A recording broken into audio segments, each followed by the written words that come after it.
fight is pretty epic in LMP2. Wow, that's Alvarez getting shoved off. Kind of big issue. Oh, there's a big crash there as they come out of the boot. The LMP2 class, boy, that has been hotly contested. We bout that action. More drama in LMP2. Spike the Dragon flies across the line in the hands of Dane Cameron. 2 in a row for AO Racing. AO Racing goes back-to-back with team championships, this time in LMP2. We bout that action.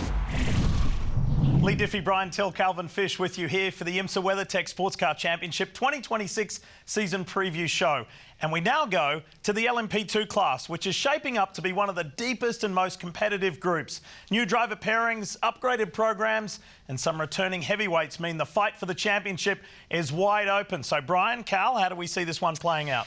Well, I think this class has gone from strength to strength over the last few seasons, Lee. The cars are spectacular, high downforce prototypes. These will be the fastest cars through the high-speed corners this year. But when you look at the cars that are being allowed in the championship, there's a variety of mix to that, but everyone's chosen this Orica chassis with the Gibson power plant as well. So that really puts the emphasis on the teams and the drivers to make the difference. Now, the teams continue to work on these cars, even though they've been operating them for many years. But the driver lineup, this is a true Pro-Am category. The AM driver, the bronze-rated driver, makes a true difference. They set the table for the day. They have to qualify the car, start the race, and then turn the reins over to some of these superstars that we see in this class. And boy, do we have some. Ex-Formula One drivers like Sebastian Bourdais, Paul di Resta, Pietro Fittipaldi, going up against the likes of a now 5-time champ in Dane Cameron. It provides spectacular racing. It's going to be the same in 2026, I feel. Yeah, and you got to think about LMP2. It has the least number of races of any of the 4 classes on the 2026 calendar, 7 races only, which means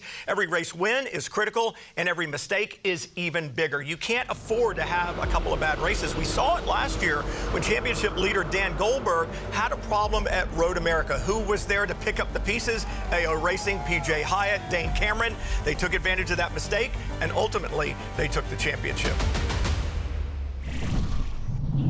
Dane Cameron has done it again, clinching his 5th IMSA championship and doing it behind the wheel of AO Racing's Dragon liveried number 99. Last season's LMP2 title adds to a career defined by versatility, speed and championships in multiple classes. Matt Yoakum sat down with Dane to discuss his distinguished career. And are you at a stage in life now where you're able to reflect back on all that you've built in your body of work? When you're in these early phases, you're always trying to get somewhere, right? It's like, I got to get to this class, or I need to win here. I want to get the work steal. I need to drive for X team or X brand or whatever.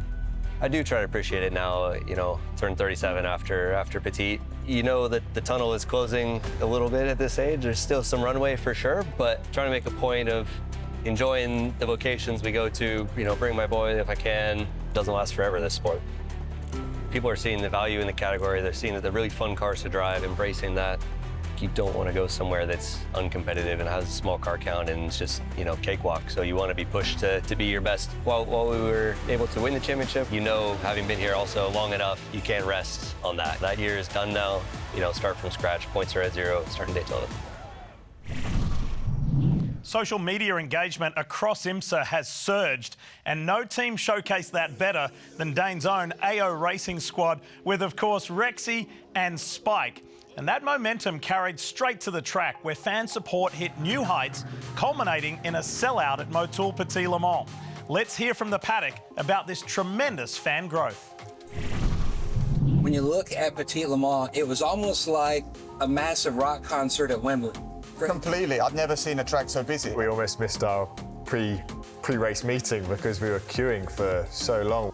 Whilst we were a little bit frustrated, it also says a lot about the direction that our sport is taking. We love what we do and we can do it if there's no one here, but having people that are passionate about it makes it so much better for us. But I can tell you, I was one of those guys trying to get to the track on a Saturday morning, and I got into a little bit more trouble than anybody knows about.